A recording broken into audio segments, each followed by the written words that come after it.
Calling today's class Discrimination 2025.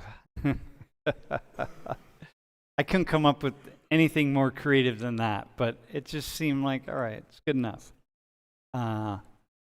So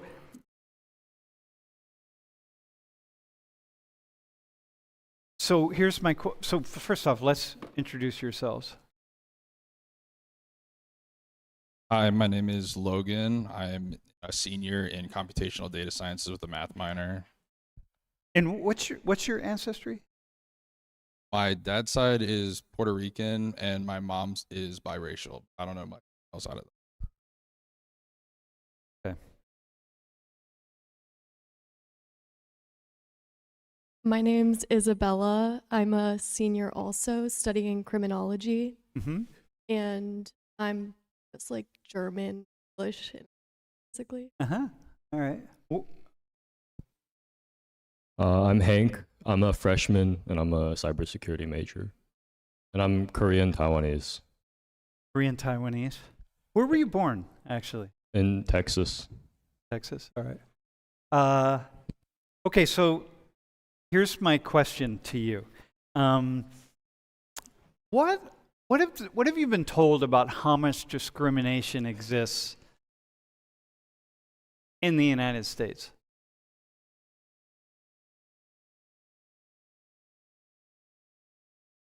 So basically, I'm kind of asking you how much discrimination exists in the US, but really anything that you say is what you've been told. So what you've read, what you've been told. Do you want to start? Do you go Isabella or Izzy or is? Okay, all right, Isabella.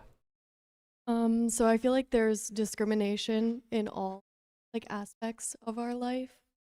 Like I feel like when you think about discrimination, a lot of the time it comes down to like race or gender, but biases they do. So you've been told that. You've learned that it's in all aspects of life. Okay. How about Hank, Logan? How about you? Like, what have you?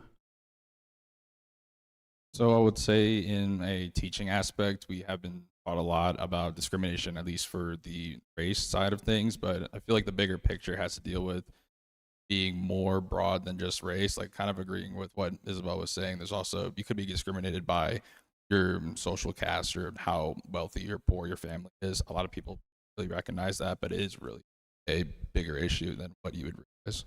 So how much is there? How much discrimination is there?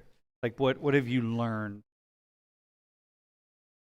I feel like it's difficult to like physically quantify that, just because it really can happen to anyone. Like I could feel like I could point to a lot of people in the room and they could have experienced it on their own, but unless I spoke to every single person, I wouldn't be able to put that in the numbers, you know? Mm-hmm.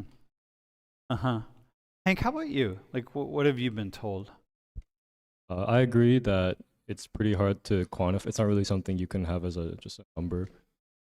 But I see a lot that over time it's gone down, especially decades. Not to say that it doesn't exist, but Wait, can you go back? What? Okay, can you go back to this question now? Have you been told, just think about going to school and, you know, society, media, et cetera, like, would you say that you've learned that there's a lot of discrimination or a little bit or somewhere in between or? I agree with what Isabella said, that it's kind of something that is in every part of our decision making, not just on things like race or gender, but just how we would perceive other people. All sorts of things. Even like Isabella having 2 tattoos, right? So she could get discriminated against on the basis of that. Yeah, someone could do that. Okay. All right. So what's the most common discrimination? Just thinking about the US. Isabella, actually, Hank, we'll stick with you. What's the most common discrimination? Like what group of people or what people are most likely to be discriminated against? I think in media, it's mostly race and gender. Race and gender. And in race, which group? Like darker colors in I think in reality, like in other places, I feel like there's a lot of wealth discrimination, Uh-huh. but I Uh-huh. think in media they tend to lean more towards gender or like So here, so people with more darkly pigmented skin, so not just black people, but Afro-Caribbean, black Latinos, etc. yes. Uh-huh. So skin is a big thing.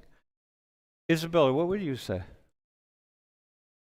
Who's most likely to be like when you think like, oh, discrimination's a problem, who do you see? Who do you mostly see? Or who do I you first see?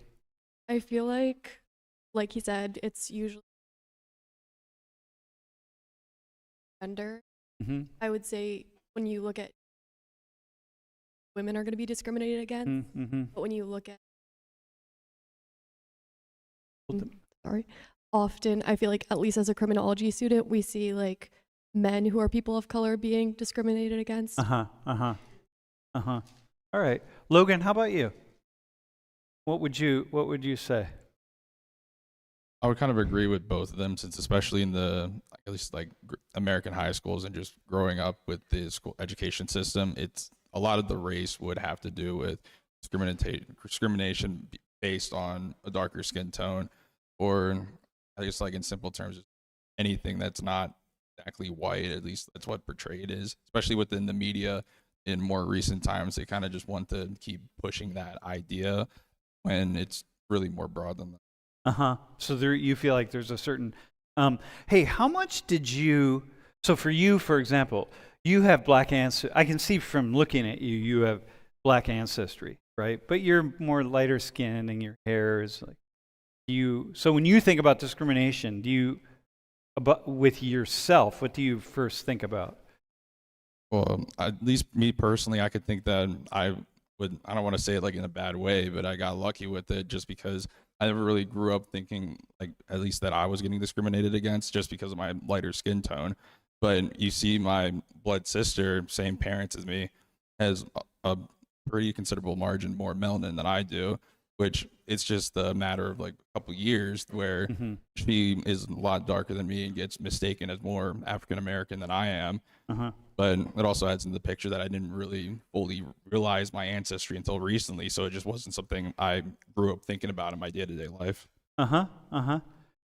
Hey, Hank, do you feel a lot of people feel like the issues of discrimination are really kids in school systems these days, whatever these days are really inundated with conversations about discrimination and racism and sexism.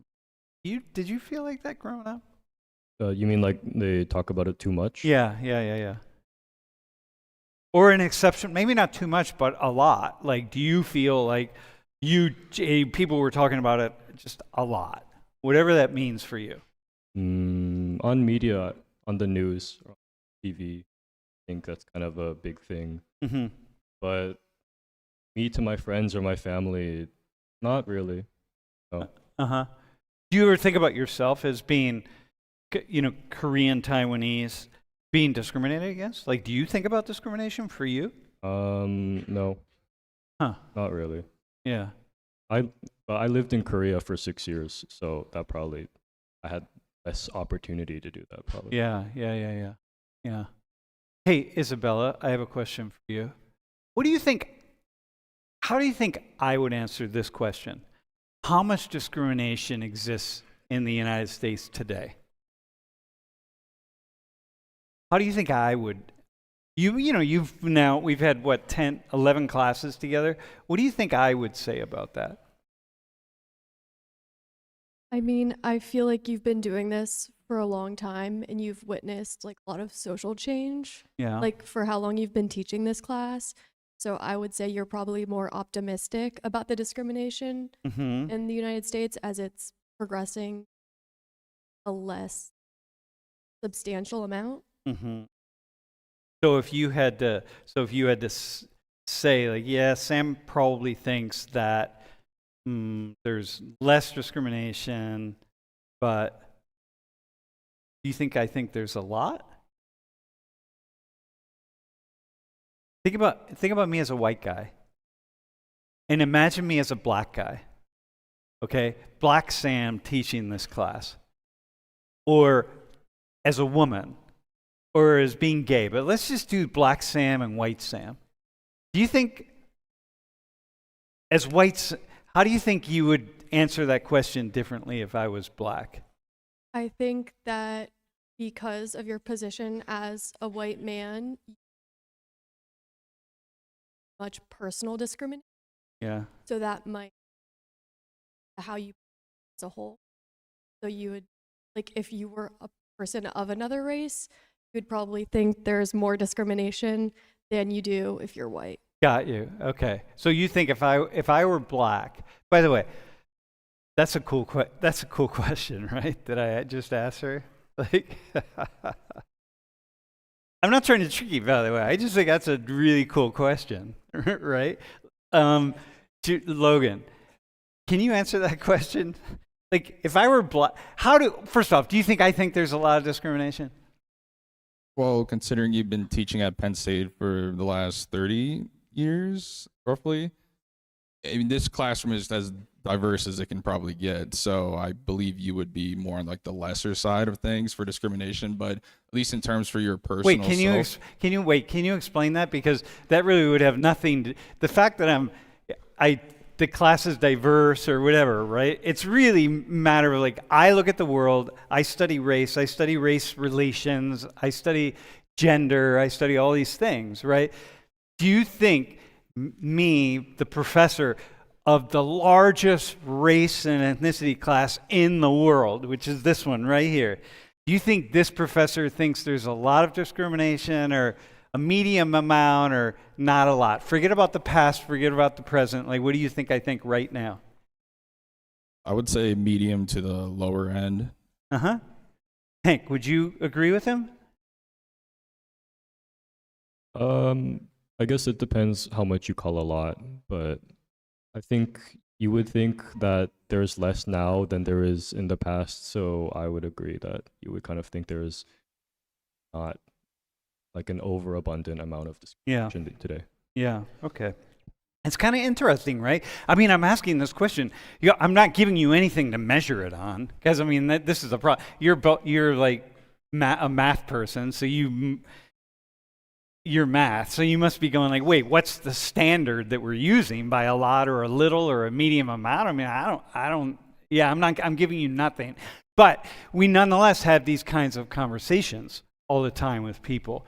And, and so I'm just throwing it out there because everyone makes assumptions about these kinds of things, right? All right, so listen, we're going to have this, so go to the next slide. So we're going to have this conversation about discrimination today, okay? And by the way, every question I just asked you, the three of you right now, you can't, they're not questions, there are no right answers or wrong answers. You're really just saying like what you see in the world. And, okay, so here's what I think. Discrimination is less of a problem than many of you imagine it to be. And there's a lot more discrimination happening than others of you think is actually happening in the United States and in the world, okay? So basically, wherever you are on the spectrum in here, like if you think there's a lot of discrimination in the United States or the world, but we'll just stick with the United States, there's probably a lot less than you think there is. And if you think there's not much discrimination, really, there's not a lot. We've come a long way, things are changing. I will tell you there's probably a lot more discrimination. There's more discrimination than you imagine that there is. Okay? And I think that's fair, right? Would that be fair? Like, because first off, how do you know how much discrimination is happening in the world, man? You really don't. You really don't have any measurement for it. Do you have any sense? Like, this is something I've been studying for 40 years. And I will tell you, I barely have my thoughts wrapped around it.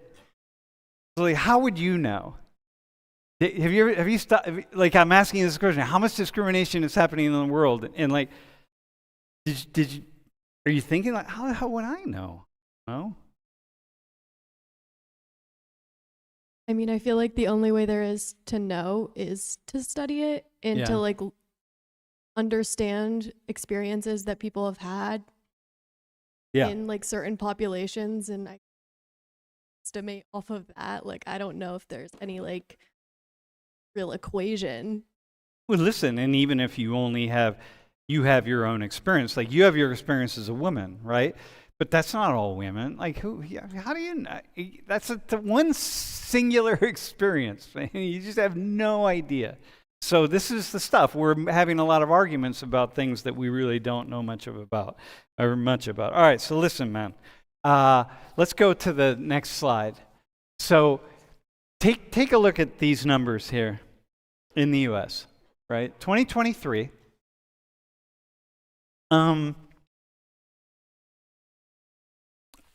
Those are some stark differences. So let me be really clear about this. This is net wealth. So this is, if you take all your debt and you add it up, and you take all of your wealth, your major purchases, not little tiny things like your cell phone and that sort of thing, but major purposes and all the money you have and the investments you have in your home and the equity in your home, not just your home. You might live in $1 million house, but the bank might own 700,000 of that. So your wealth is only 300,000 related to your house. Okay, so if you take all of your wealth and you subtract your debt, that's your net wealth. Okay, and so when we do that, the median household wealth, what that means is you line up the wealthiest person at this end, and you start going down, the second wealthiest, third wealthiest, fourth wealthiest, and you go all the way down to the other end, one big line, and it's the poorest person. Let's just take the person in this room, in the room. So the richest person and the poorest person. And we go right to the center, right here, and whatever that number is. So Isabella, is it right in the center? Half of you are wealthier than Isabella, half of you are poorer than Isabella. And then we ask Isabella, okay, what's your net wealth? What's your net worth? And whatever that number is, that's the median household net worth, okay? Are we good? Assuming that she's her own household. So, all right, you ready? Hank, when you see those differences in numbers, where's your mind go? What do you think? Me. The top. That's you, my friend. Well, it doesn't mean you're at the top. You could be at the bottom. It's people who are of your ancestry at the top. But that doesn't mean that you're at the top. You could be the poorest person in the United States could be Korean Taiwanese in their ancestry. So, but anyway, go ahead. So when you look at those numbers, what do you think? It makes sense, I think, given what I know. Like, Native Americans are probably they are the most oppressed group in the U.S. historically. Yeah, So- and that got messed up. That 25,000 is an estimated number because I can't get that number, but I was just sort of going to lots of different places and estimating. Well, okay, so go ahead. I don't think the disparity should be that big, It shouldn't be that big. according to my morals. Okay, but it is. Yes. Okay, so one thing that you think is, yeah, that's really, really disparate, man. There's some big differences in those numbers. Uh-huh. Isabella, how about you when you see those numbers? What jumps out for you? I mean, when I see those numbers, I think my head goes straight to like the way that like redlining, if that sense, works, and like the way that income cycles generationally with like where people live and education, and like how the disparities in like, I guess, the same neighborhoods where Uh-huh. through generations. Uh-huh. Uh-huh. Generation after generation. Uh-huh. Yeah. Well, what else? When look at the different groups, right? Like what comes up for you there? Does anything pop up for you? Did you expect Asians to be on top? I mean, I feel like have like seen like similar statistics to these before. Yeah. Yeah, and I feel like it's, at least from my perspective, a lot about like higher education and like who is able to obtain higher education in the United States, Uh-huh. Uh-huh. and how that, like, I guess directly relates back to wealth. Uh-huh. Hey, Logan, we'll come back to that. Okay, that's good. Thanks. Logan, how about you when you look at that? I would say comparing the bottom three with the Hispanic, Black, and Native American, I was more surprised at how like close they are, and then the massive gap it looks like between the median wealth from them to whites and then Asians up top. I feel like it could factor in about the proportion of each race going in there, where it could happen to be where more Asians just happen to have more of that wealth, and then the median just happens to be that large of a number, and then there's just a lot of the white people and a lot of Hispanics that are just closer to that value. But I just didn't expect the gap between, I guess, like the top three with like the Asian, white, and Hispanic to be that large just for the median. Hank, can you, okay, can you explain why the Asian number is so high? Do you have an explanation in your head? Dude, by the way, first off, how old are you? 18? Yes. All right, man, you're 18. You just Yes. came off to college. You're a cybersecurity major, okay? Now I'm asking you this question. Can you explain why that number, the median household net wealth for Asians in the U.S., which includes South Asians, Pacific Islanders, and East Asians, why it's so high? I think a big part of it is, And by the way, someone just told me in my ear to tell you, no pressure, my friend. yes. I think a big part of it is that Hispanic, Black, and Native American people, they have kind of come here not entirely of their own volition, or they live in this system not entirely of their own volition. Uh-huh. A lot of Asians come here, they have like some sort of financial security, or they have something they want to do here specifically. Okay. They immigrate with a purpose, but a lot of Black people here, like, they came as slaves, and then even after slavery, they kind of still live in that system of oppression that doesn't really let them escape being in a more higher wealth, higher income household. And then same for Hispanic and Native American. Wait, system of oppression, but some Black families are in the Yes, the upper 1% or 10%. yeah, and in the same way, some Asians are in the bottom 1%. Some Korean, Taiwanese Asians. Okay. All right. Yeah, listen, you got it. Also, it's fairly recent. The Asian migration into the United States is very, and increasingly what we're seeing with Asian. So, by the way, here's the thing. Nate, by the way, job. Good. Yeah. All right.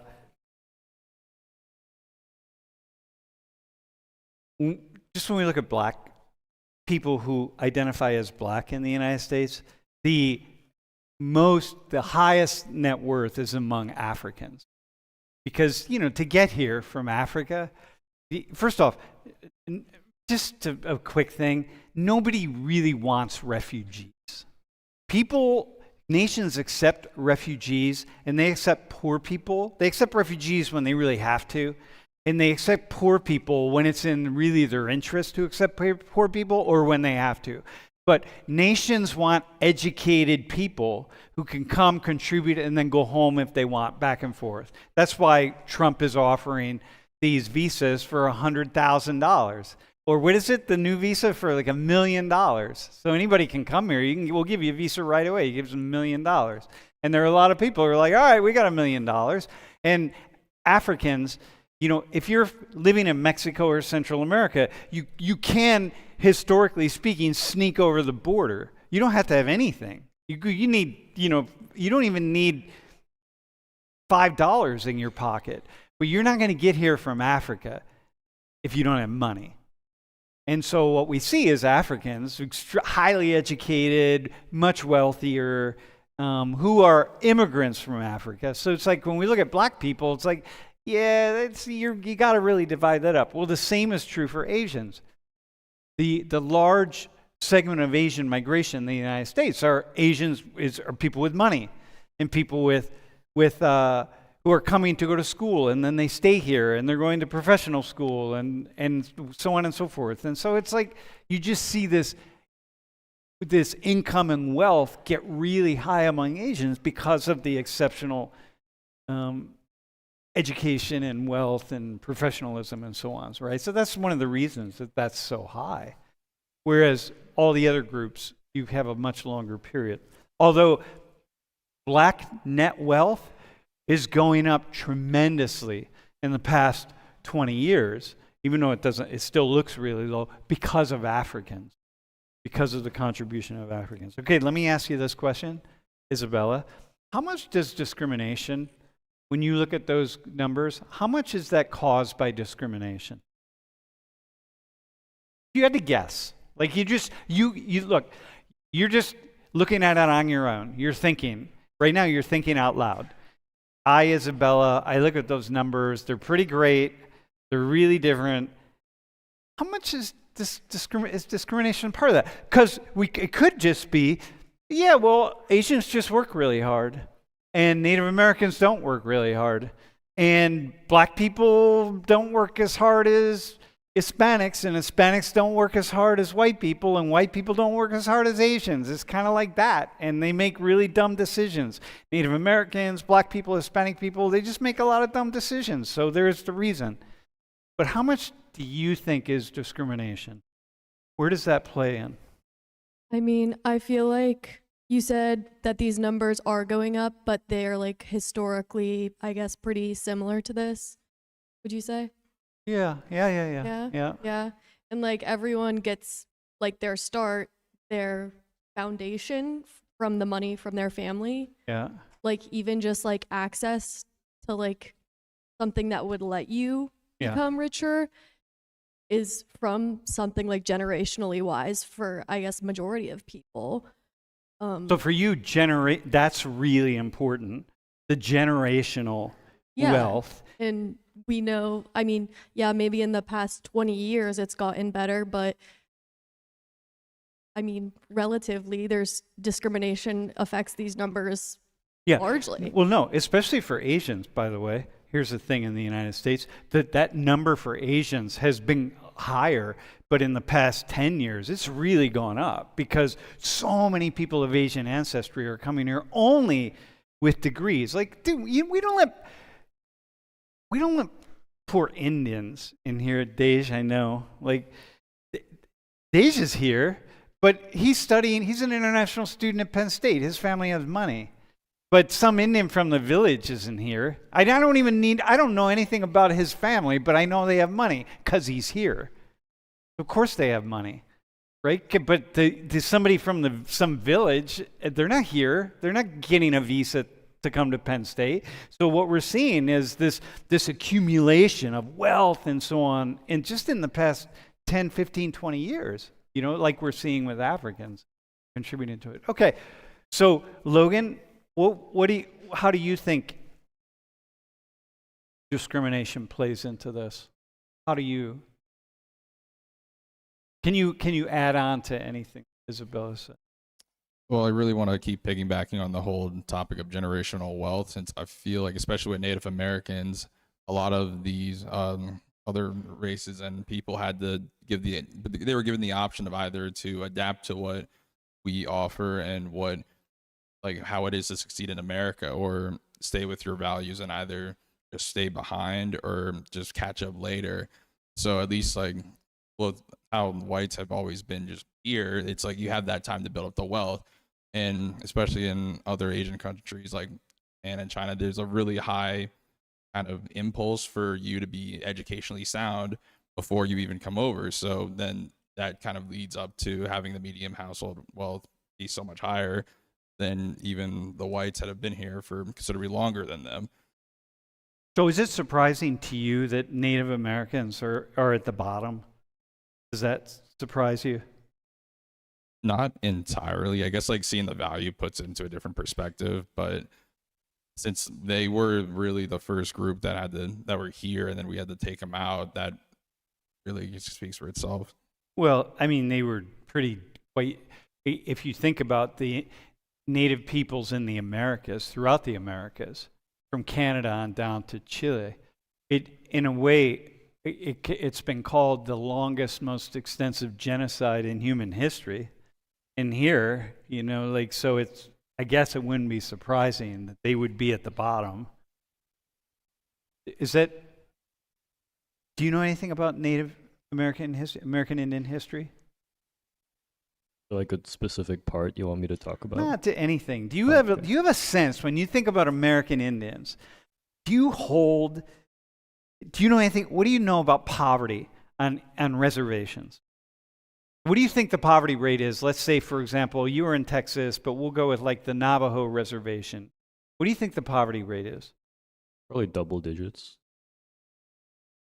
I don't know if they factor in like I think the government still does pay for certain things on reservations. Uh-huh. I don't know if they factor that into poverty ratings, but like 20 something probably. Dude, yeah, it's like 60 to 70%. Oh, my bad. Actually. No, that's okay. That's okay, right? The idea is when you really they're a forgotten people. And it's really serious. So it's surprising that it's actually as high, that household net wealth is as high as it is. Oh yeah, all right. No, that's fine. That's fine. No, dude, most people would say, very few people, a lot of people wouldn't even say double digits. My God, so. Okay, look. Can we, you all are talking about generational inequality, okay?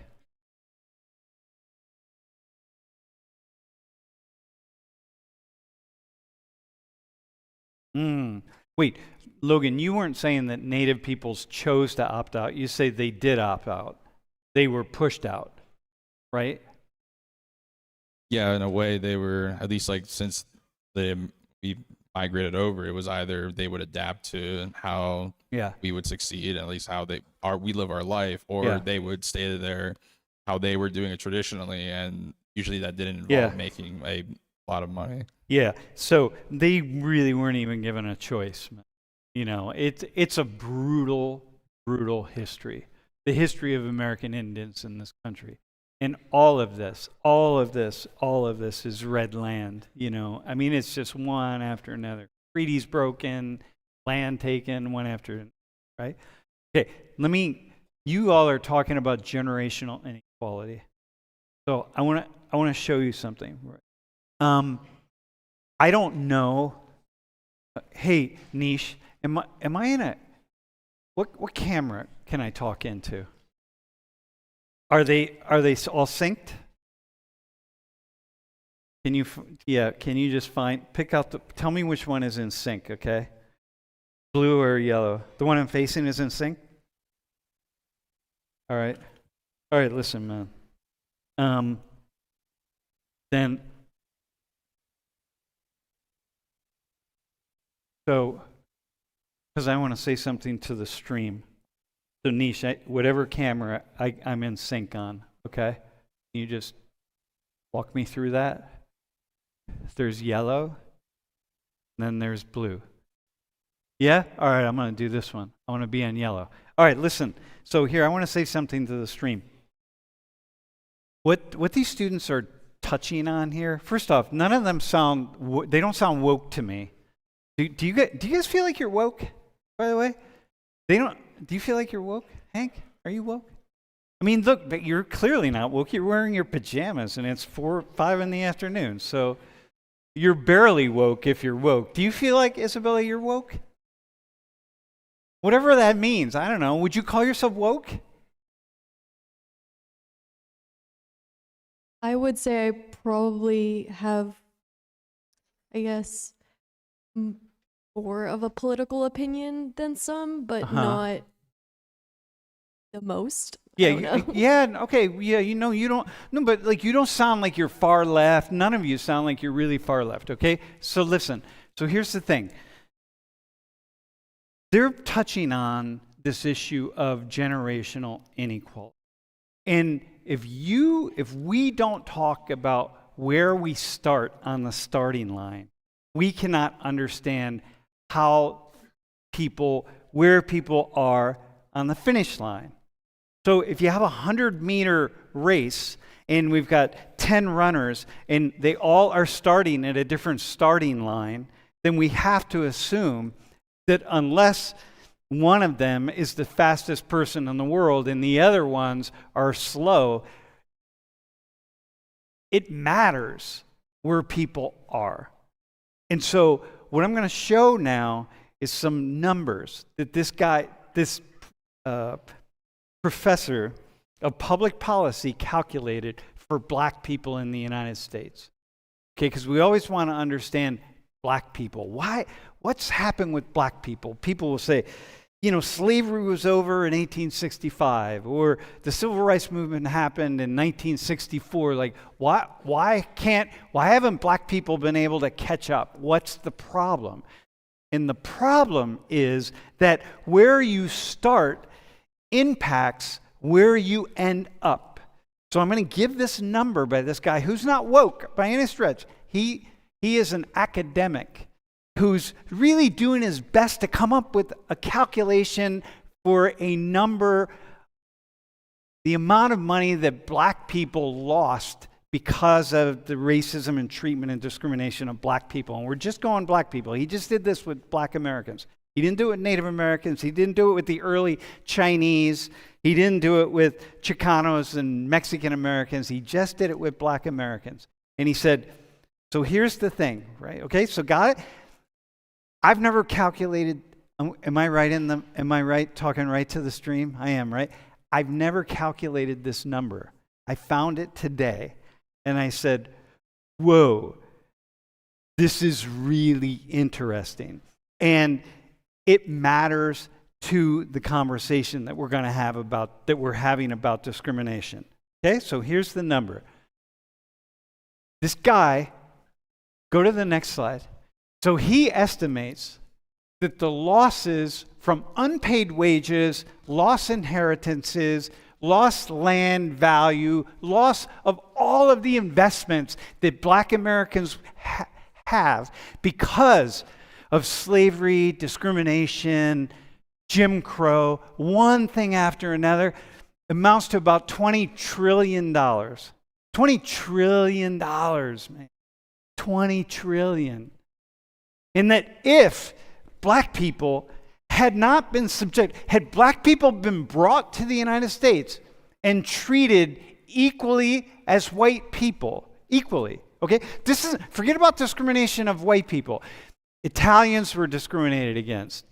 Irish were discriminated against. Slavs were discriminated against. It's not chance that when we add up different ethnic groups in the United States, the Poles and the Slavs and the Italians are poorer than people with English ancestry and Germanic ancestry. It's not chance. Of course they are, because that's that long history, right?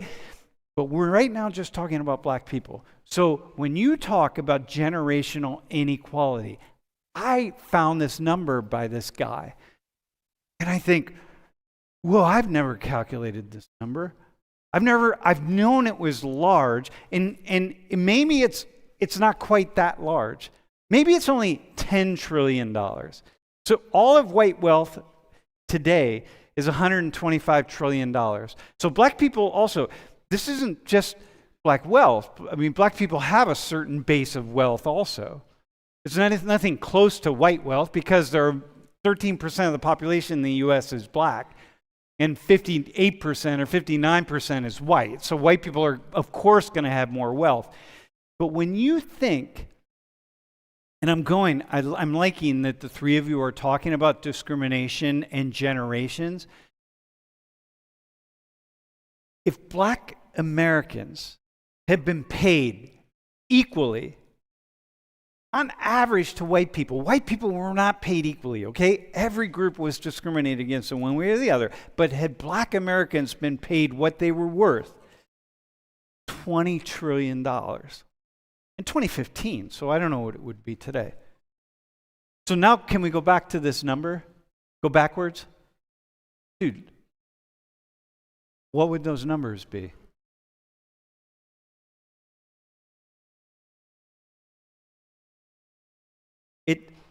What's that number?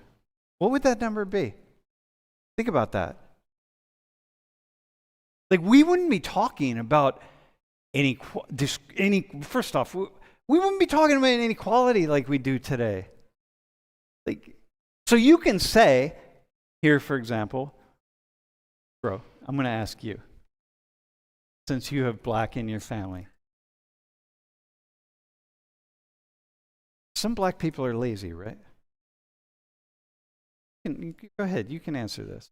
Wait, black people, can he answer it? He's all right, right, bro? Right? He can answer this, honestly? He gives you the black thumbs up. Some black people are lazy, right? I mean, everyone's lazy. All right, so some black people are lazy. Some black people are stupid, right? Go ahead. Yes. Some black people are really dumb with how they handle their money, right? Yes. Okay. Some black people make really stupid decisions in life. Am I correct? You are. All right. So in that sense, black people are just like everybody else, right? Yes. And maybe black people make, on average, some dumber decisions than other people. Who knows? I don't know. We can't add up all the decisions, but let's just add it up, right? Maybe they do a little bit dumber, right? In a way, close. Bro, is he all right? Can he say that? We're good? You gotta ask You someone good? else Give a thumbs now. up. No, you're good. No, you're the only one. You gotta speak for the class. Yeah, no, that's all right. All right. You got it? It's good. But here's the thing. Do the differences in black behavior amount, can you go forward again? Amount to $20 trillion. I wish I could tell you, because I really can't. Well, you can tell me it doesn't amount to that. Really doesn't, yeah. There's no way.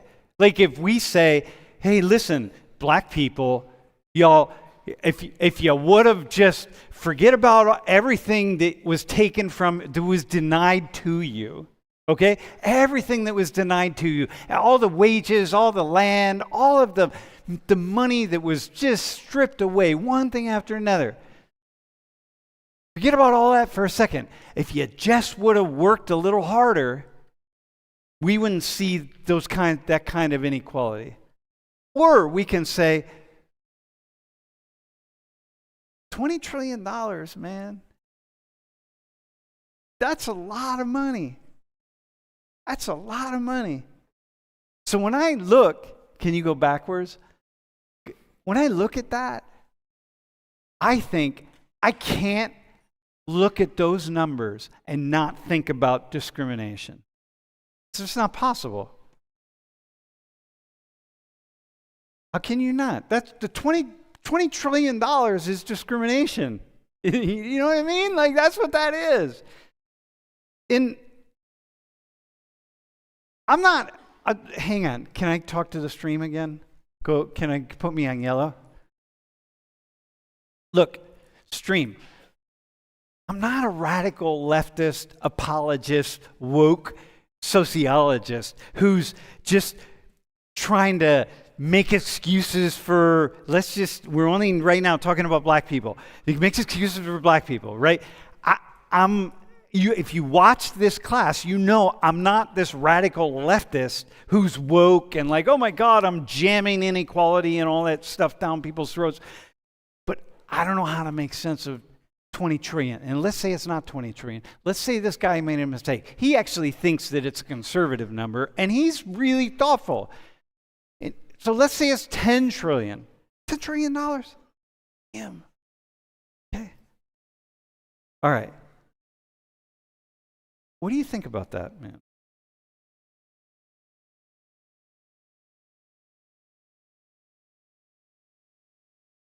About 20 trillion? Yeah, what do you think about the fact that, like, whoa, that's a lot of money, man. Like, this is Forget about Native American people who on the reservation. So I was at I was on some reservations in the Southwest. I've been on a number of reservations. It's poor, man. We did not give Native peoples the best land. We gave them the worst land and said, you're going to survive there.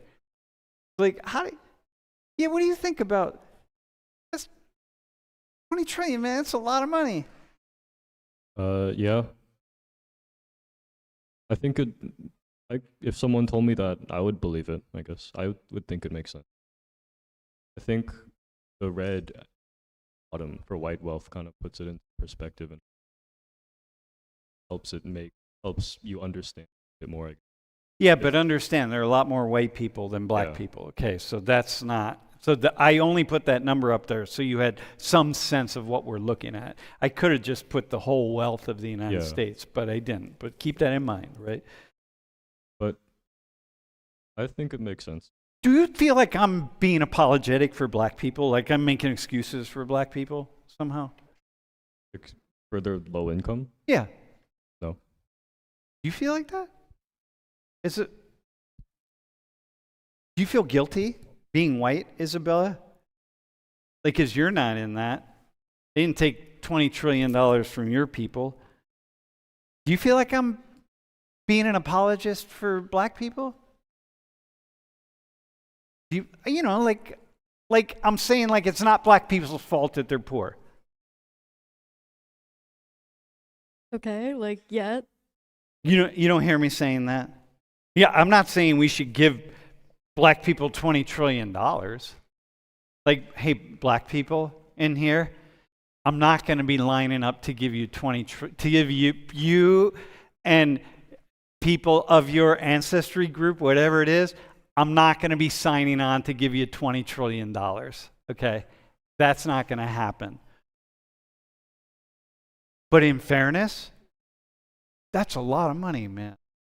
And white people, everybody else, that $20 trillion, what that meant is that went into people that look like me. That's some, you could call this some kind of affirmative action for my people. Because we didn't give it to them, we took it from them, just like we took the land from Native Americans and we did, but I get that. Like, that's a benefit. It's like, there's nothing you can do about it. We can't give it back. It's not like reparations. What are we going to do? We're going to just give everyone money? We're not going to do that. But what it does is, for me, it helps me to understand some of what the inequality is. So Logan, how does it help you understand, actually? How does it help? Does it help you understand?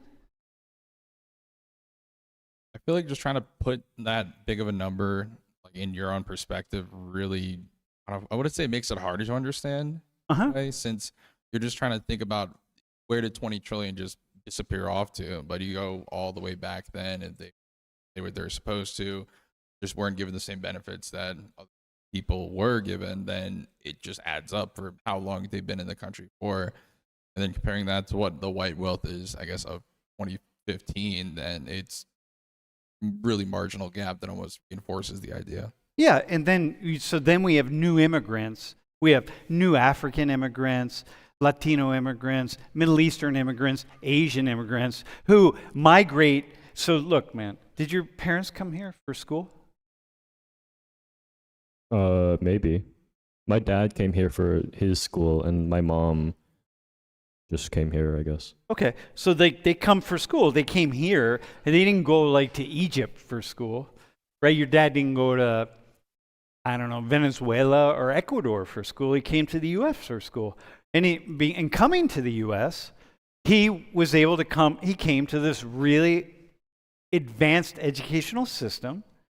And then he was able to leverage that because here you are in the largest economy in the world. So he happened to come here, and then he just kind of slid into this economy, and now you make a life here in the economy. It's like, oh, okay, which is great. Good for him, good for your family, good for you, right? But what it means is you kind of slide into this at a different level. Like, okay, so that's an advantage. All right. And by the way, I need to say something about black people in the U.S. Half of all black Americans are middle class. Don't think black and think poor. Half of all black Americans are middle class. And the other half, you have your wealthy black Americans and poor black Americans. So it's just not like, we're not talking, don't just assume, think black and think poor. All right, can we go to the next slide? Okay, which group faces the most discrimination? They asked American people, how much discrimination do the different groups face? And a lot and some. So we're going to look at two numbers, a lot and some. So we're going to say discrimination, okay? I'm going to show you the answers for what Americans say about these groups. Who faces the most discrimination and of these groups, and who faces the least? Who do you think faces the most? Isabella, how about you, man? Who do you think is on top? Because I mixed them up, so. Who do you think people say? If I ask this classroom, who are they going to say experiences the greatest amount of discrimination? I would probably say African American people and Muslims. Uh-huh. Logan, how about you? I think I would agree and have those two close to the top. Wait, so black people, Muslims, who else? Say black people, Muslims, and at least I think they would be at the top with more distance compared to the others. Way more than other people. You think that's what Americans think? Yeah. Yeah. Hank, how about you, man? I think discrimination against Muslims is kind of more recent, post 1990s thing. Yeah, okay. Historically, I feel like black would probably be. But what do you think? This is recent. So this was a poll that was just done. Oh, yeah, people might think different. Then I would agree, probably black and Muslim. Black and Muslim. I feel like race is talked about. Who do you think's next? Who is also on top of the list? When was this poll done? Just 6 months ago. I would say maybe like in the last 5 years. I know that there was. Do you think Americans are aware of that? And they're. I would hope they are. All right. Here, can you go to the next slide? So here's the numbers. Transgenders is the top. Americans, pretty overwhelmingly. Then blacks, Muslims, and Hispanics are basically the same. Jews, people in the LGBT community, Asians, and the men are at the very bottom. Okay. Here's something else. Let me show you. Does that surprise you at all that transgendered? I was honestly thinking people didn't like transgender people enough. You think that the actual discrimination against people who are transgender would keep people from even admitting that they experience discrimination? I would still expect them to be like pretty high up. Yeah. But not them. Yeah. Huh. That's interesting. Because they're really quite high. It's interesting, what you're saying. Do you have any further comments? I just don't know how accurate this is. No, this is accurate. They asked people No, what. I mean like to real life. No, that doesn't Yeah. matter. That's not what this is about. This is about what do you think? Who do you think is getting the most discrimination? I feel like the people that are at the top. Okay. Yeah, hold the mic close. Can you go to the next slide. So here. You have to hold the mic really close. Okay. So here's the next thing. They also continued with different people. So if you look at this, everybody thinks everyone's getting discriminated against at some level. You got old people like me, 16% of the people that they asked in the poll, this is the Pew Center, this is a good poll, said that they think old people are discriminated against, like me. And a lot. and 43% said some old people. So it's just like atheists, religious people, evangelicals, everybody's thinks that somebody's being discriminated against, which makes me think discrimination is just built into the human existence. Okay, but I want to show you this other slide. Can you go to the next slide?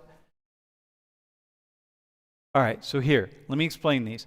These groups face discrimination. That's the statement, okay? And the dates are 2024 and then 2025. And so if you look at, let's just go with Asian people. It's 84% in 2024 and it dropped. So only 84% of the people said, yes, Asians experience discrimination. 75% of the people on average. The Democrats said in 2024, yeah, but 84% of Asians experience a lot or some discrimination, but only 66% of people who identify as Republican. You see that? But in 2025, after Donald Trump is elected, all those numbers go down significantly for Republicans. Okay? For black people, Hispanic people, Asian people. And white people, by the way. So in 2024, Republicans, 66% said, hey, white people experience a lot or some discrimination, but in 2025, only 55%. So even that goes down. So here's my question for the three of you. What are Republicans seeing that Democrats aren't seeing about discrimination? Because across the board, Republicans are saying, post-Donald Trump, second election, discrimination is going down. What are they seeing that Democrats aren't seeing? I'm going to go with conservative media, which, I mean, just depending on your news source is going to cover, I guess, different topics that those political parties deem important.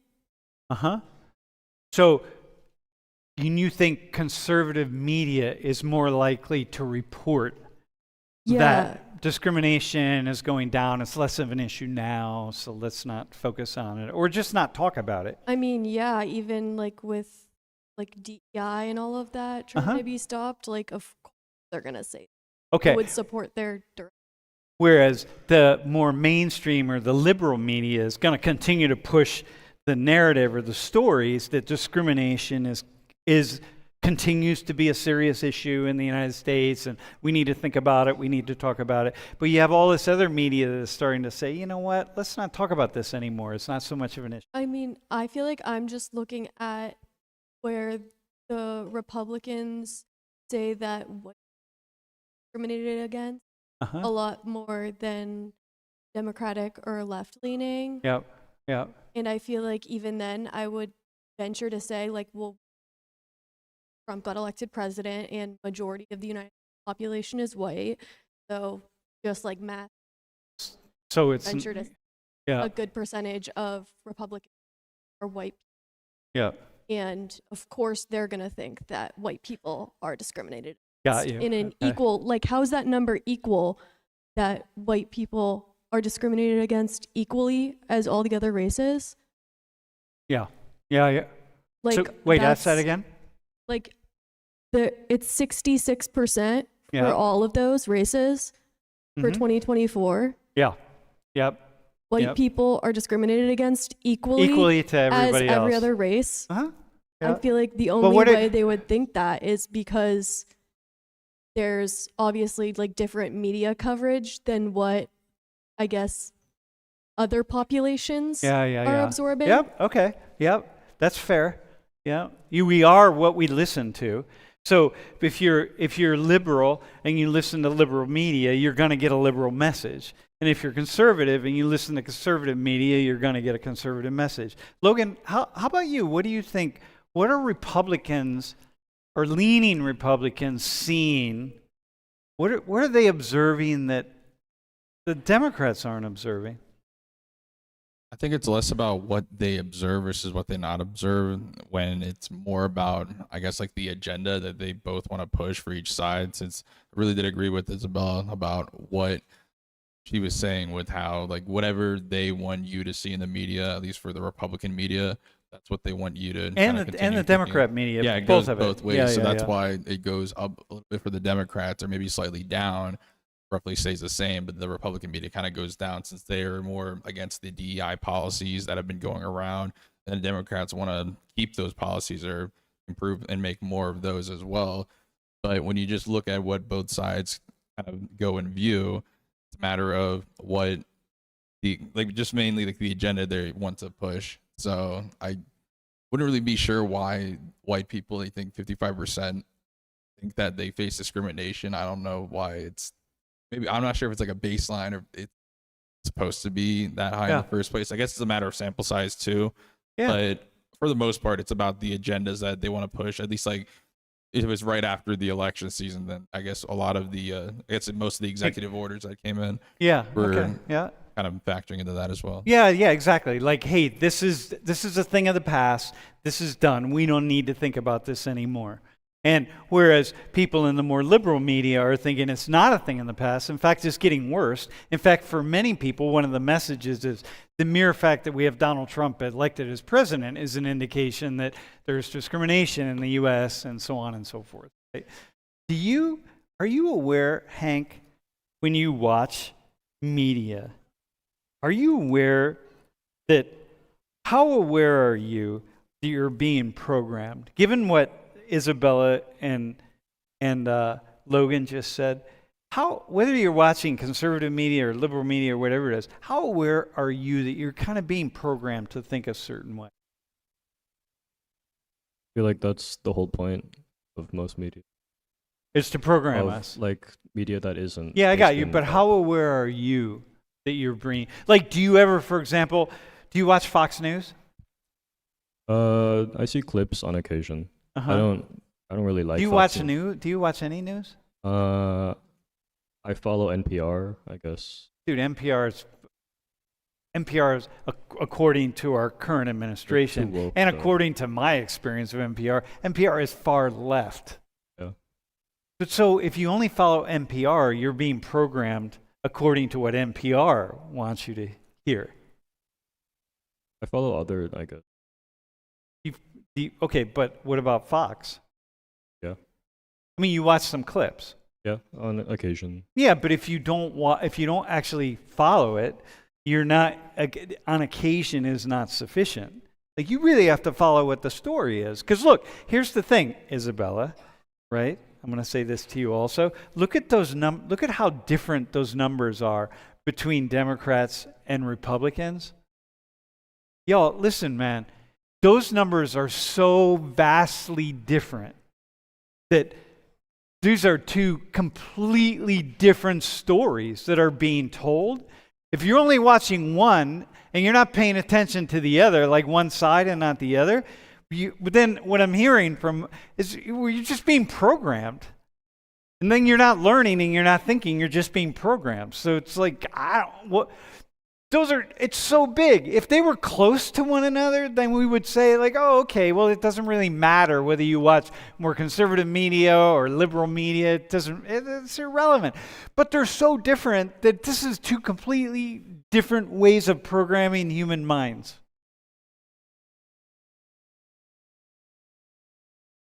You see that? Do you watch Fox? Sometimes? Do you watch any conservative media? I would say I have family members who are conservative, so everything, I would say they challenge challenge me to explore. Have they That hold the other mic person- close? You got to hold the mic They really close. challenge me to like experience their political beliefs and explain them to me, Yeah. but Have they changed your mind? I Hold the would- mic really close. I would say that on some issues, my beliefs are different than the way I vote. Yeah? Yeah. Okay, all right. Logan, how about you? What do you think about what I'm saying about these vastly different? This is groups facing discrimination. This is how. Look, and let me tell you. I want you to respond to this, my friend. All right. This is discrimination. This is really, we're in the United States. We're supposed to be the land of opportunity and equal opportunity. You come here like Hank's parents came here. They pull themselves up by the bootstraps, they work really hard, and they get ahead. And the idea is that this is the starting line, and here we go. We're going to run the race. And if you come here and you work hard, you can compete with everybody else. So like in this classroom, you're all equal. You're all at Penn State, you're all equal. So, whatever you want to do, whatever you want to think, like if you want to leave Penn State and make money and be rich, you can do that because you're here, and you can do that just as easily and as well as anybody else can in here. This is the idea. Okay, not as easily and not as well because some families have more money and so on and so forth, but the story of the United States is that you can do that. But now we're talking about discrimination that is woven also into the story somehow. And what we're seeing here is that people have completely different stories about discrimination. So, Logan, the question is like, how do you know who's right? The blues or the reds? I would say neither of them are right. Okay. Since they really could just be taking the same, I guess, like article or same sort of topic and just spin it for their own way to say that maybe, oh, you want to think this way a little bit, or at least try to lean you in that direction or lean the other ways. At least like most of the media, I try to avoid the news just because I know that they try to swing either way. I would only need to hear the truth. Yeah, but then you don't get anything. In a way. But there is like some things I kind of just take in, but it's like you can't really take it all the way in without getting like the full picture. All right. Okay. I think that's fair. For me, it's pretty profound, actually, just to see that kind of thing. All right. Hey, thanks, y'all. Can we have a round of applause? Thank you. Thank you. Thank you. Thank you. Thanks, y'all. Cool.